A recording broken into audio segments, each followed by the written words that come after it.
Hello everyone, welcome to our another mini blog. আৰু আজি আমি আহিছিলোঁ প্ৰেক্টিকেল ছাবমিট দিবৰ কাৰণে দেৰিকৈ আহিফালে এইগিলাখান মানুহে এইগিলাখান কৰি আছে আৰু এতিয়া আহিছোঁ আমি ডিপাৰ্টমেণ্টত আৰু এইটো ফিকিতৰা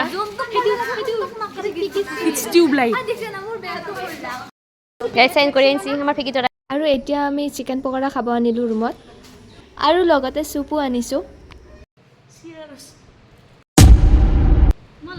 আৰু তাই খাবা আৰি তাই একদম বহুত চিৰিয়াছ ষ্টুডেণ্ট আজি লিখি আছে আৰু তাইক এতিয়া চুপ বাকিব দিয়াৰ কাৰণে মোক দম দি আছে গাড়ী তাতে আছে আৰু তাই তাকে যদি উঠি গৈছে চেঞ্জি নাই সেইকাৰণে মানে আমি আমাৰ বিয়ে ধৰা হৈ গৈছোঁ মানে কক্ৰোচ পাৰ্টিৰ আমি মেম্বাৰ ইমান পঢ়ছি মই নোৱাৰোঁ খাব মোৰ বেমাৰেই নুগুছে আৰু এতিয়া মই আৰু প্ৰিয়ংকাই ৰিয়াশ্ৰীক চশমাৰ ফ্ৰেম চিলেক্ট কৰিবলৈ লৈ আহিছোঁ